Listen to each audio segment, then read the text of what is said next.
परम पूज्य महादर्शी स्पर्धा परम पूज्य महादर्शी साक्षात गिरवे रामादा श्रीचरण जानाई मान भक्तिपूर्ण प्रणाम। उपस्थित श्री श्री ठाकुर पुत्र पवित्र पंचदारी कविदादा उपस्थित আমার শ্রদ্ধাভাজন দাদা ও মায়েরা প্রতি প্রত্যেকে আমার অন্তরের অন্তঃস্থল থেকে জানাই রাম মন্দির জয়। আপনাদের সকলের মঙ্গল প্রার্থনা করি পরম পিতার আকুল চরণে। আজকে সৌমিক চাঁদা যে ব্যবস্থা করলেন শ্রী শ্রী ঠাকুরের এই পরম পবিত্র মাসে তার সেই জন্মমাসকে কেন্দ্র করে প্রত্যেক বছরই করেন, সে বছরও করেছেন। আমরা সকলে প্রীত, আমরা সকলে আনন্দিত, আমরা সকলে গৌরবান্বিত। তার কাছে আমরা কৃতজ্ঞ যে এতগুলো মানুষকে তিনি একটা স্থান দিয়েছেন, জায়গা করে দিয়েছেন যাতে তার নামগুলো কীর্তন হয়।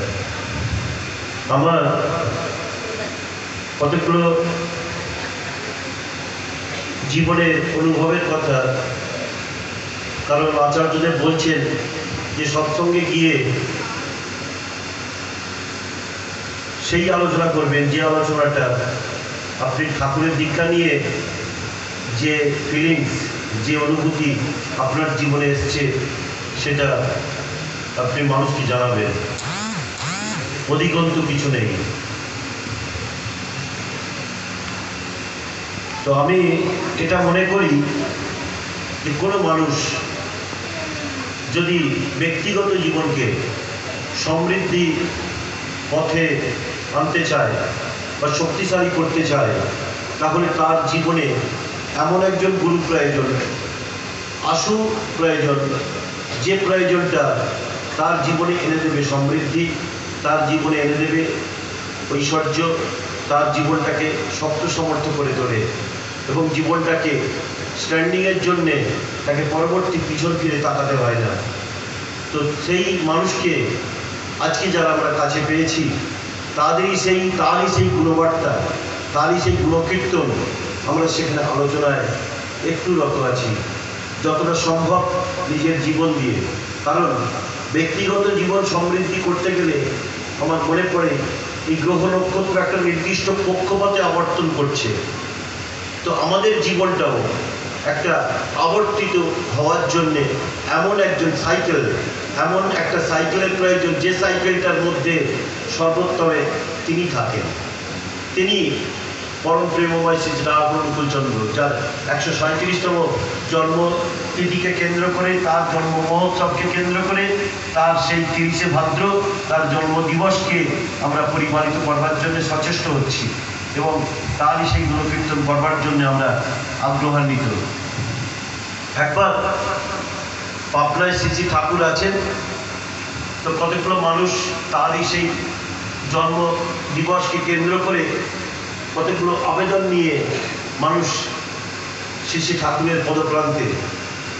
তো শ্রী শ্রী ঠাকুর বললেন, তোমাদের মধ্যে যে যা কামনা বাসনা নিয়ে আছো সেই কামনা বাসনাটা ওই পদ্মার তীরে গিয়ে সেখানে অবগাহন স্নান করলেই তোমাদের জীবনের মুক্তি। একবার তিনি এটা ঘোষণা করেছিলেন।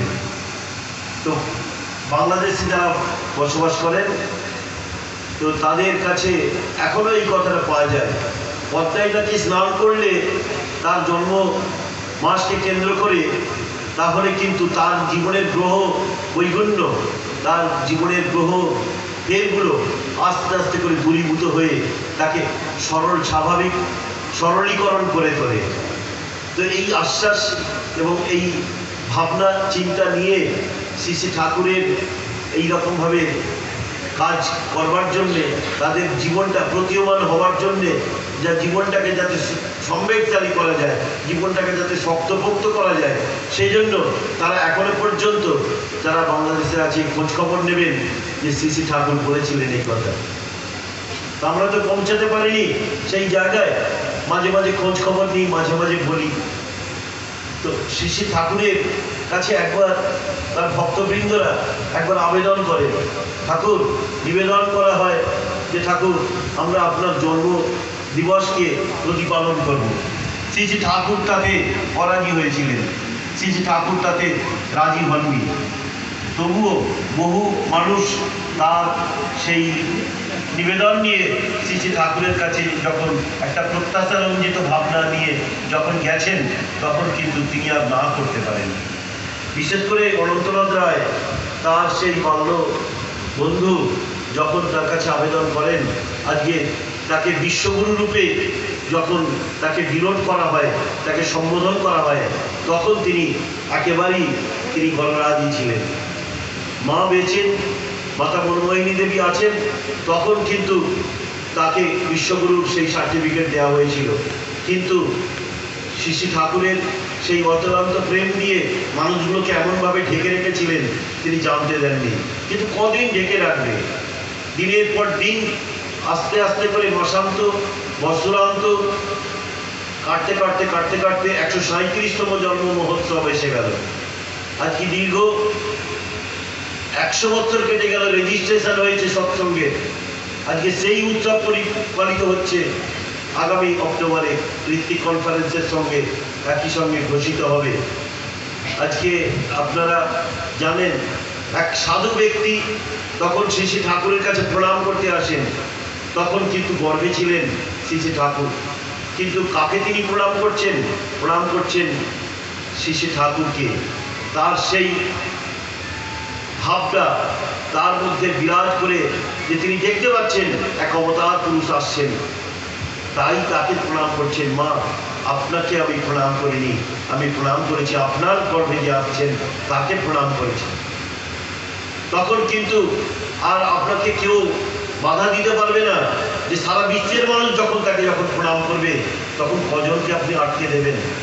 তাই তার আজকে 137তম জন্মোৎসব প্রতিপালিত হচ্ছে, পরিপালন করছি আমরা, চেষ্টা করছি। তার সেই বিধিনীতি যজন যাদের ইষ্টভৃতি সত্যহীনী সদাচারের মধ্যে দিয়ে, তার সেই গুণকীর্তনের মধ্যে দিয়ে তার বলাগুলোকে জীবনে জীবন্ত করা যায়, যাতে সার্থক করা যায়, যাতে চেষ্টা। আমরা অনেক কথা সারা মাস ধরে শুনলাম। আজকে তার সেই গুণকীর্তন, তার সেই ভাব, তার সেই অনুরঞ্জিত, তার সেই কথাবার্তাগুলোকে মানুষের কাছে স্পষ্ট রূপে প্রকাশ করতে আমরা পারিনি। কিন্তু তাই জন্য আচার্যদেব বলছেন, যা অনুভব করলে তাই কিন্তু মানুষের কাছে একটু স্পষ্ট প্রতিবেদন। এই হচ্ছে সৎসঙ্গ, এই হচ্ছে আমাদের যে আর্টিকেল।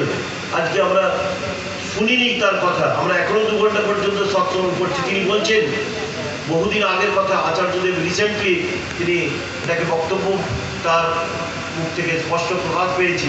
তিনি বলছেন যে বাবার আমল থেকে, বাবা তিনি আলোচনা প্রসঙ্গে দেখে বলছেন 1 থেকে 1.5 ঘন্টার মধ্যে ওটা শেষ করাই ভালো। কিন্তু তার কথাকে আমরা কি প্রতিপালন করতে পেরেছি? এখনো পর্যন্ত 2 ঘন্টা ধরে সৎসঙ্গ চলছে, আবার 2 ঘন্টা হয়েও শেষ হচ্ছে না, তখনো পর্যন্ত 10 মিনিট টেনে দেওয়া হচ্ছে। কিন্তু নিখুঁত রূপে তাকে প্রতিপালন করা, নিখুঁত রূপে তাকে স্পষ্ট রূপে আমার জীবনে সেটাকে প্রতিপালন করা হচ্ছে আমার জীবনের একান্ত ঐকান্তিক চাহিদা। তবে তো ইষ্ট প্রতিষ্ঠা, তবে তো স্বার্থ প্রতিষ্ঠা, তবে তো ব্যক্তিগত জীবন সমৃদ্ধি। আমরা কিন্তু সমৃদ্ধির কথা চিন্তা করি।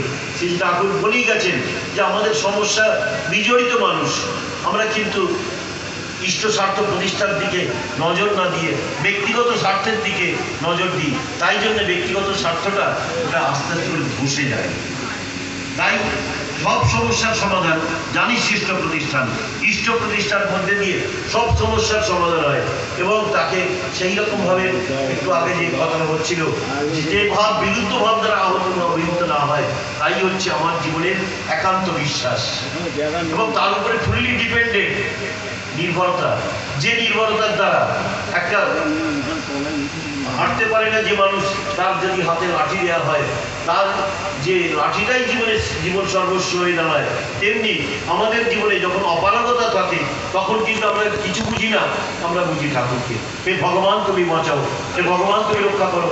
কিন্তু তাকে রক্ষা করার দায়িত্ব যদি আমি পেয়ে থাকি, পূর্ববর্তী কথা হচ্ছিল যে এই বিশ্বাস, নির্ভরতা, আত্মত্যাগের কথা, যদি আমি আত্মত্যাগের কথা বলতে হয়, তাহলে কিন্তু দেশবন্ধু চিত্তরঞ্জন